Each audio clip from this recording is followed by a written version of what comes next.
Tayong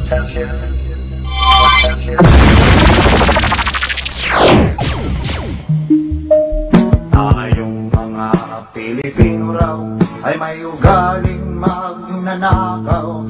Ano ba talaga ang system loss? Dito, may mga bagay na natural na nawawala pag may binili ka. Parang yelo. Pag bumili ka sa labas, bayad yung buong bag. Pero bago umabot sa bahay, may tunaw na. Ganon din ang Meralco. May system loss charge. Lahat ng distributor ng kuryente, Cebu, Davao, kahit saan, meron yan. Pero kahit gaano kalaki ang system loss, halagang aprobado lang ng gobyerno ang pwedeng ipasa sa taong bayan. Yan ang batas. Mga Pilipino raw ay may ugaling magnanakaw. Mula pa ng panahon hanggang sa kasalukuyan.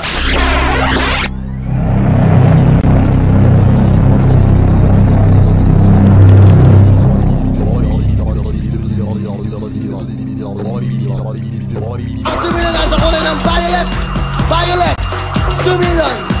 Violet ang 2 million! Violet ang 2 million! Ang ganda! Ayun! Walang laman! Mali! Sandali! Ang 2 million! Ito pala! Ayun! Hawak ko! Ayun pala, hawak ko! Hindi pa namin masyado naririnig yung reaction mo sa mga pangyayari between the two noontime shows, kay Willie at kay Joey. Ano masasabi mo sa mga nangyayari? Ano ba talaga ang problema? Hindi naman si Joey. Hindi naman si Willie. Ang problema, yung sinasabing ang naraya, sinasabing panglalamang, ako mismo, nung mapanood ko, nasyak ako. Kasi ang mga contestants dito, hindi mo naman pinipili eh. Swertihan to eh. Papadala ng entry. Sakali na kahit pa paano manalo ng premyo, kaya malaki, kaya maliit. Ang importante is, pag nasali sila, kailangan maging fair ka. Nung mapanood ko yung nangyari ko sa kabilang show, I think it's unfair. Hindi ko masabing nandadaya, you know? Pero hindi natin maalis sa isipan natin yung salitang daya. Ang kinikusto ko dun is yung fairness sa mga contestants. Yun na naipaliwanag na nila ng mga opisyal ng kabilang stasyon kung ano yung nangyari ng araw na yun dun sa jackpot portion. Hindi sapat sa akin yung explanation nila. Ang sinasabi nga nila yung mechanical glitch. Hindi ko maintindihan kung bakit napaka-komplikado ng design na magiging 40. Bubunutin mo lang naman, ipapakita mo lang kung ano laman eh. Yung sinasabing mechanical glitch. Eh, sa loob-loob ko, hindi ba inisahin yan? Hindi ba trinayran yan?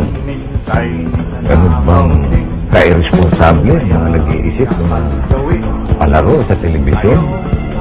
Ang pinag-uusapan natin dito ay mga contestants na walang sawang kumipila ng alas 3 ng umaga, nandiyan, halos hindi na nag-aalusal yan. Pagdating ng tanghali, hilong-hilong na sa luto niya.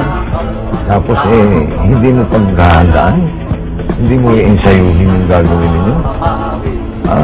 Para sa akin, madamo yung masasabi natin explanation. Sa tingin mo, dapat ba si Willie mismo ang mag-explain? Siya naman ang dapat eh, kasi siya ang pumalpak dun eh. Sinabi niyang ba't siya mag-explain?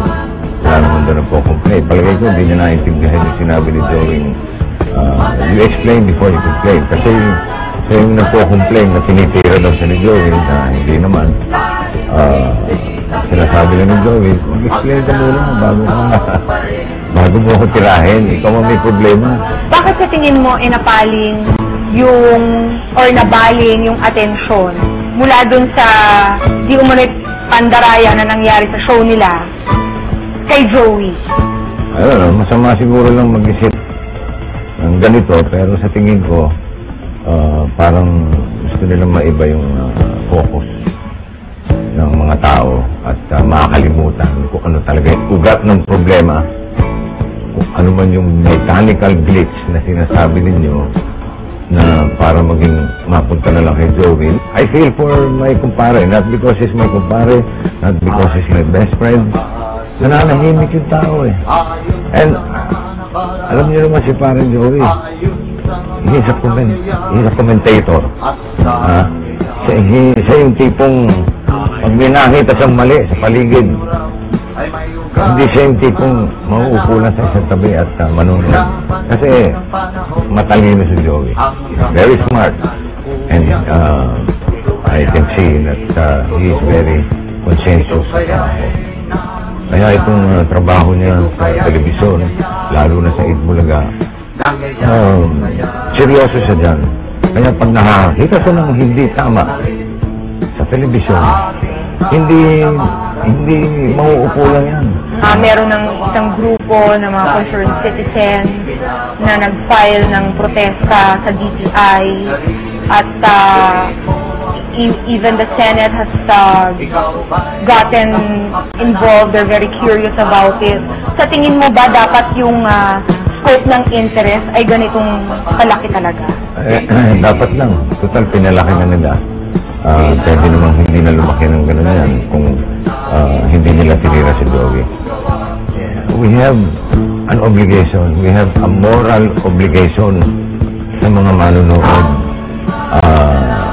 It is the word fairness. Ano dapat ang gawin ng kabilang programa para masatisfy yung cry for them to explain? Ako, personally, ang hinihintay sa kanila, ipakita nila yung lumang kahon eh. Ito po yan eh, ganito po kasi yan eh. Dito po hinuhugot yan, dito po nilalagay yung 0, dito nilalagay yung 2. Ang problema, sinasatantabi nila eh. Inaalis nila yung atensyon, binibigyan nila kay Joey. Kawawa naman yung kumpare ko. Nananahimik yung tao eh. Tirahin nila ng tirahin. Masasatisfy lang ako. Mawawala lang yung duda ko. Mawawala lang yung suspect ako or doubt. Pag naintindihan ko kung bakit dalawa ang numero doon.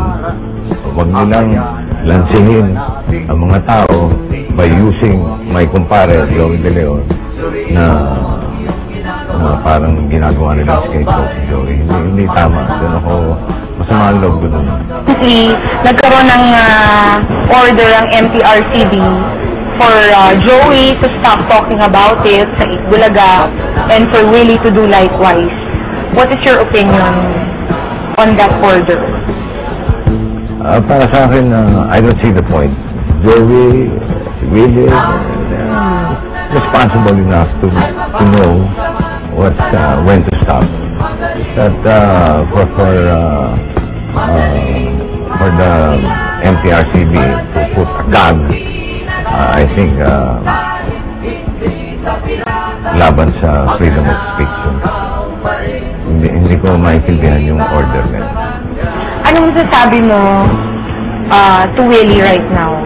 Si Willie na nagsabing idol daw niya kayong tatlo, na tinuturing kayong haligi ng industriyang ito, na nagsasabing nire-respeto niya kayo, na hindi daw niya kayang mandaya, wala daw sa, hindi daw magagawa ng kanyang konsensya.